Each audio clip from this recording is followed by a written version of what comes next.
Bonsoir à tous, merci de nous être fidèles chaque soir. Je vous propose de découvrir ensemble le sommaire de ce journal. Aujourd'hui, s'est ouvert au musée océanographique le colloque portant sur les fresques du Palais Princier.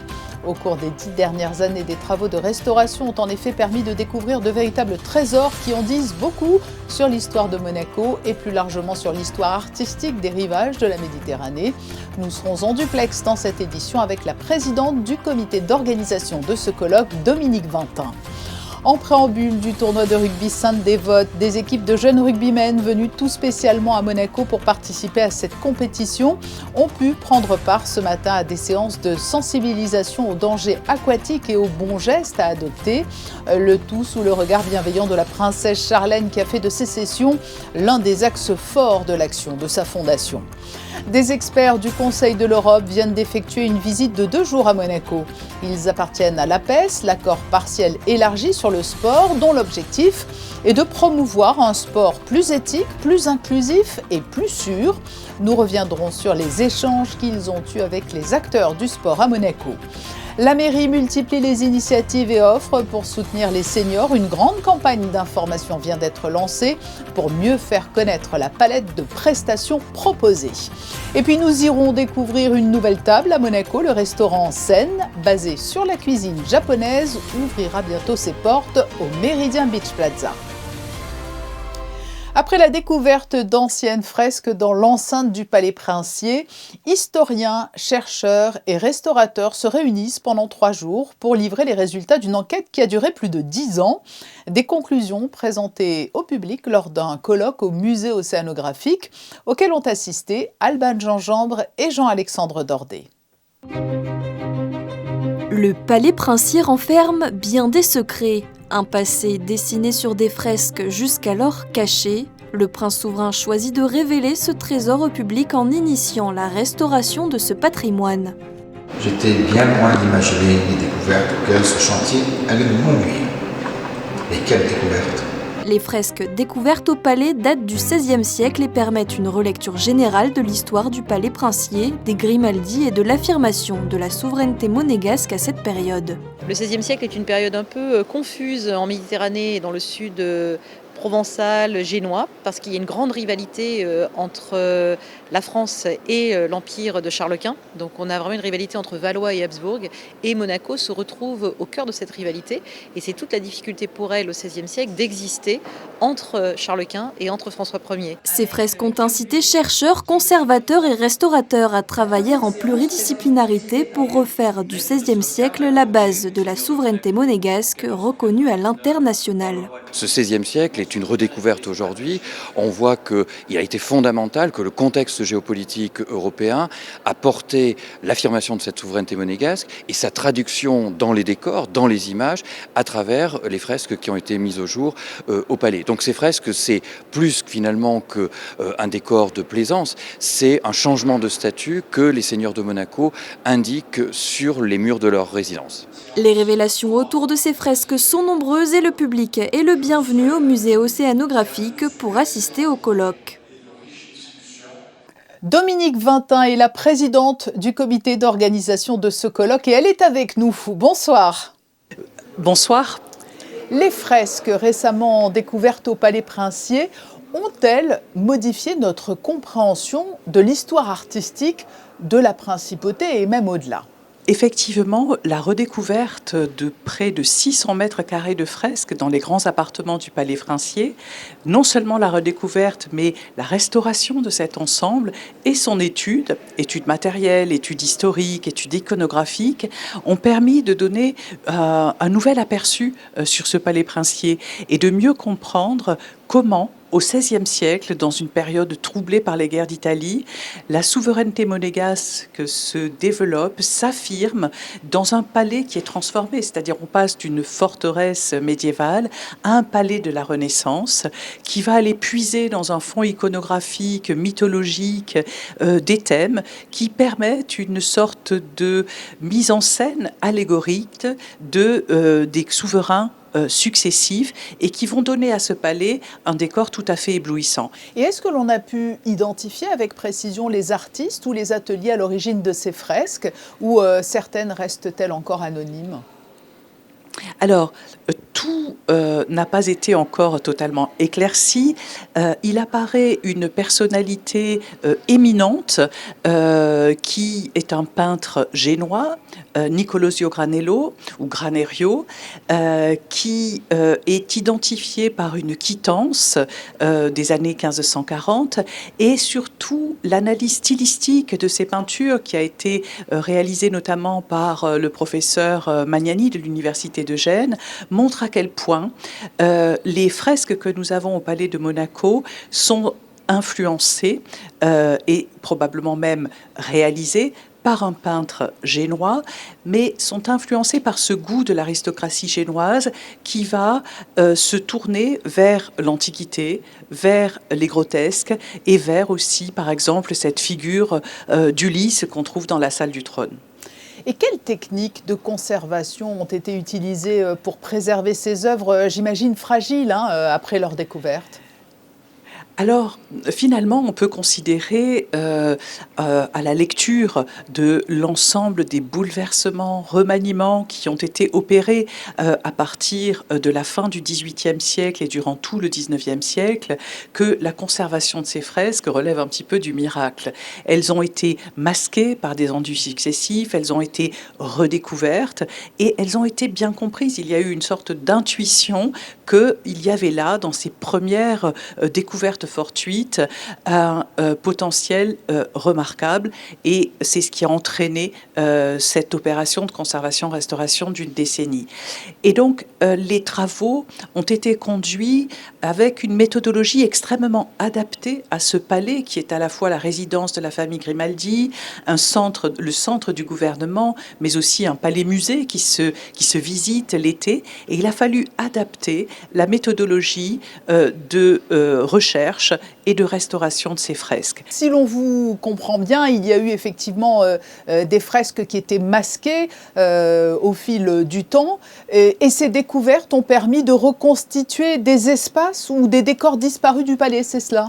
Oui, effectivement, ces redécouvertes ont conduit à la mise en place, en quelque sorte, à la restauration d'un décor qui n'était pas toujours soupçonné, puisqu'il était caché sous des couches de décors plus récents.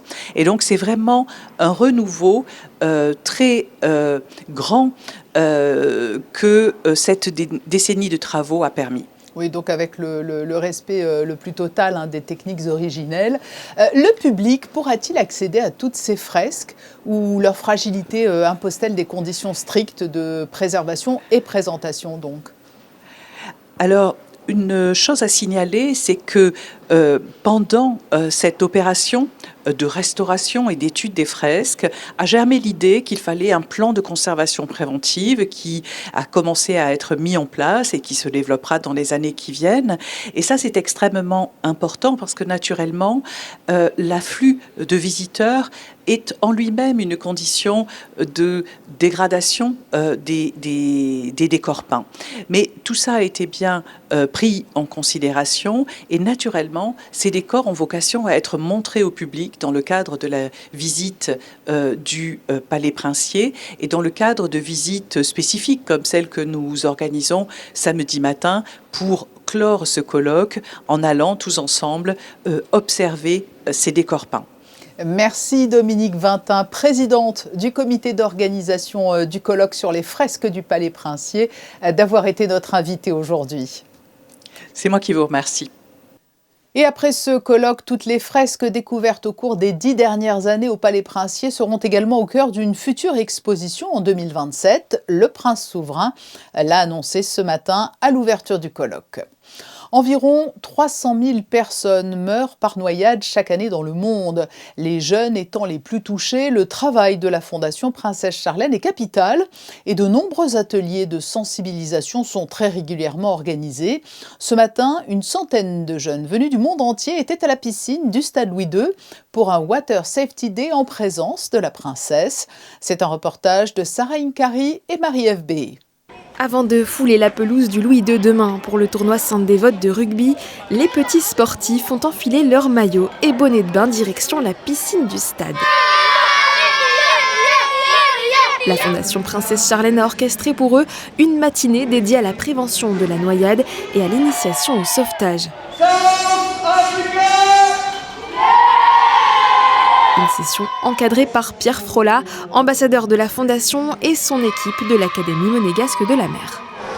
Selon l'OMS, près de 360 000 noyades ont lieu chaque année et pour la plupart ce sont des enfants de moins de 5 ans.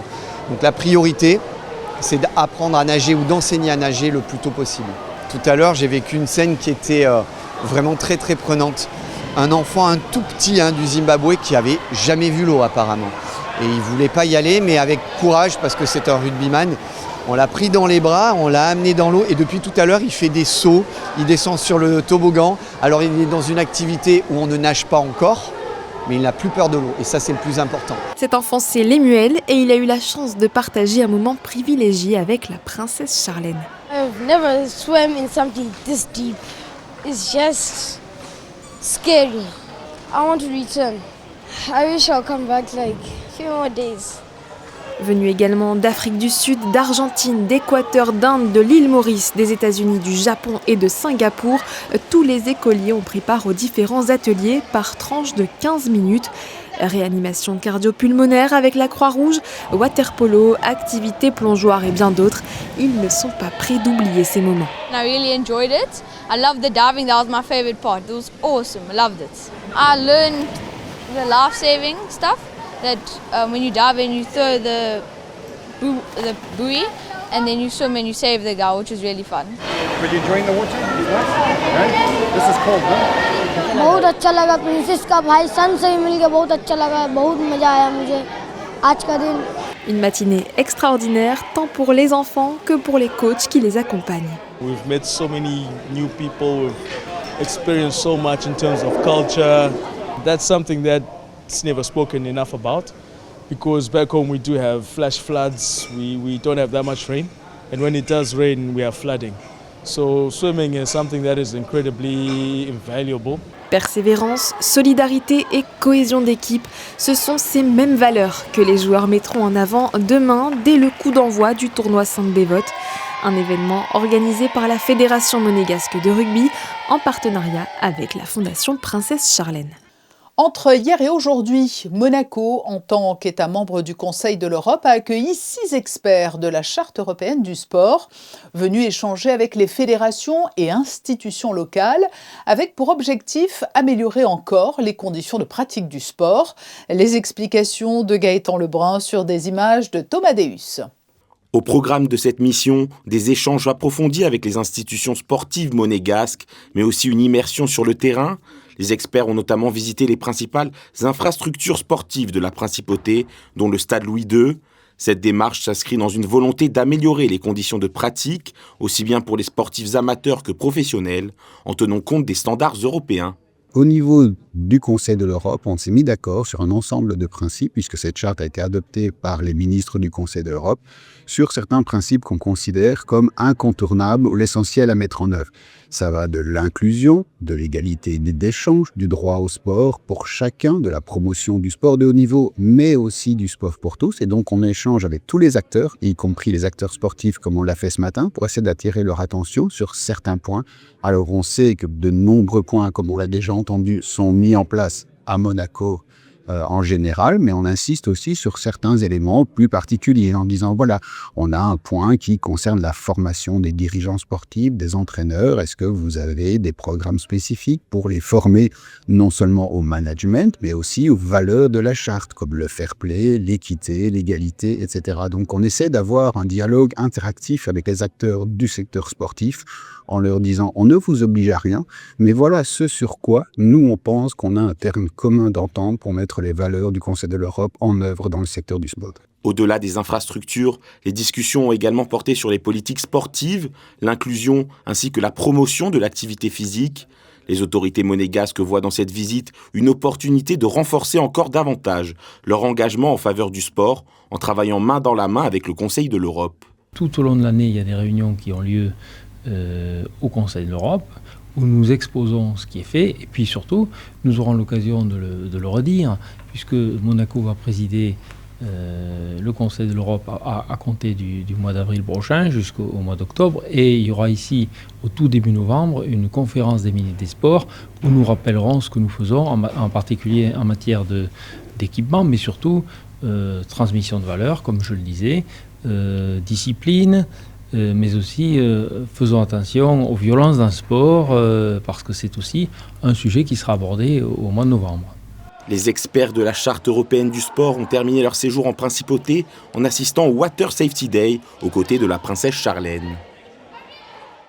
La prise en compte des besoins des seniors fait partie des priorités de la mairie qui multiplie les actions en faveur de cette frange de la population.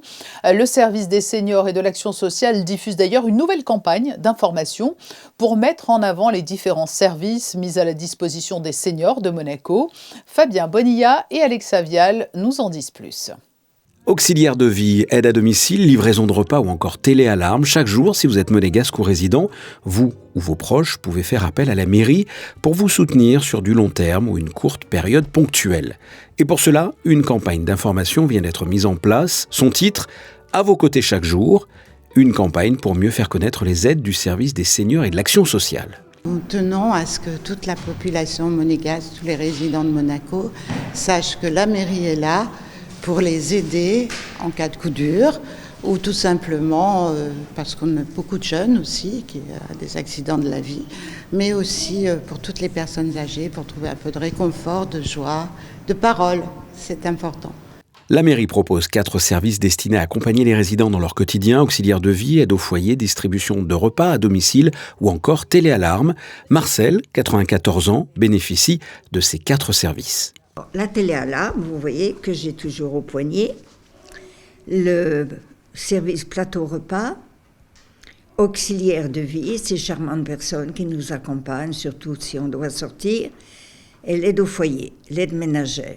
Mais moi, je suis vraiment, et elles sont surtout très gentilles, très aimables. Vraiment, moi, je suis satisfaite des services de la mairie. Si ces prestations sont souvent associées aux personnes âgées, elles peuvent également être destinées à tout résident qui serait confronté à une situation temporaire de fragilité.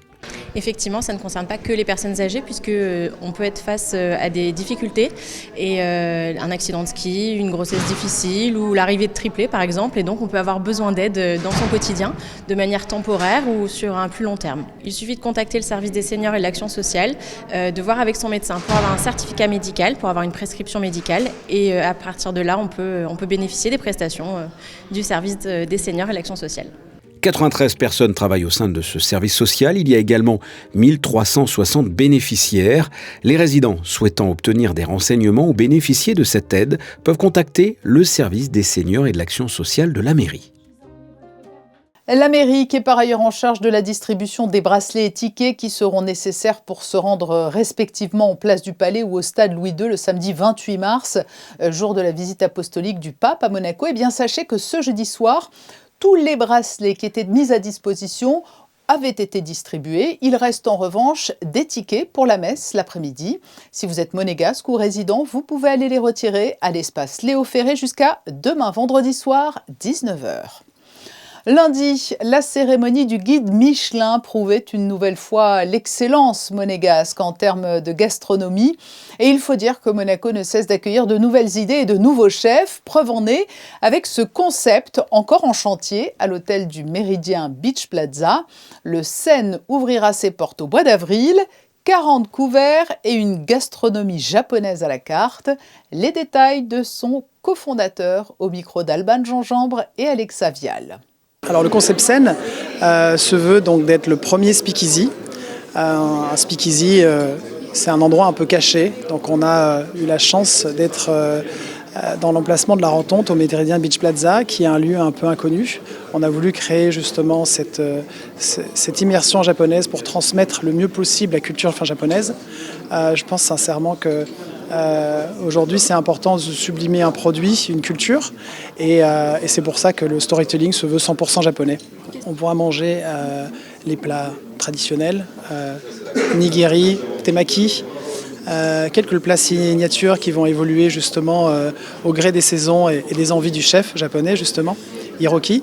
Donc voilà, et c'est vrai qu'on a cette expérience omakase. C'est vraiment la rencontre avec le chef qui va choisir pour vous certains produits en faisant bien sûr attention à vos envies ou à vos allergènes. Et c'est lui qui va vous transmettre jusqu'à presque vous mettre le sushi dans la bouche. C'est comme ça que ça se passe au Japon. Et ensuite, on a une expérience en salle qui est différente. Il n'est jamais trop tôt pour préparer le programme d'activité des enfants lors des grandes vacances d'été, d'autant plus que les places sont souvent comptées. Notez-le, les inscriptions sont d'ores et déjà ouvertes pour les stages de cirque du mois de juillet et début août sous le chapiteau de Fontvieille. Ces stages sont organisés par l'école de cirque Tous en piste du 6 juillet au 14 août 2026, en demi-journée ou journée complète. Des stages uniquement consacrés à l'art aérien seront également proposés. Chaque stage organisé sur 5 jours se conclura par un spectacle final permettant aux participants de présenter leur travail à leurs proches. C'est la fin de ce journal. Dans un très court instant, les prévisions météo de Christine Datomel. Les photos de fin de journal sont signées Manuel Vitali et ont été prises ce matin lors des Water Safety Days proposés aux jeunes joueurs de rugby venus participer au tournoi Sainte-Dévote et en présence de la princesse Charlène dont la fondation organisait cette matinée pratique. Demain, vous avez rendez-vous avec Sarah Inkari à 19h. À très bientôt, passez une belle et douce soirée.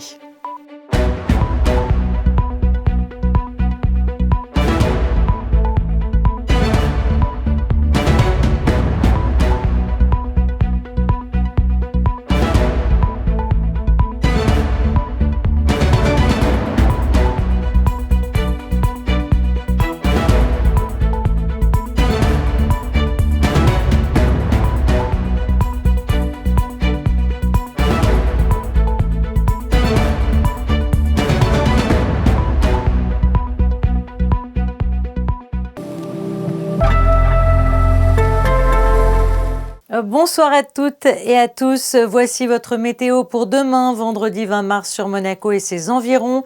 Une très belle journée s'annonce sous le signe du soleil. Du matin jusqu'au soir, le ciel restera parfaitement dégagé, sans nuages à l'horizon. Une météo idéale pour profiter du littoral comme de l'arrière-pays. Côté température, elles seront comprises entre 5 degrés au lever du jour et jusqu'à 15 degrés dans l'après-midi. Une fraîcheur matinale qui laissera place à une douceur printanière particulièrement agréable. Le vent, quant à lui, restera discret et la mer peu agitée.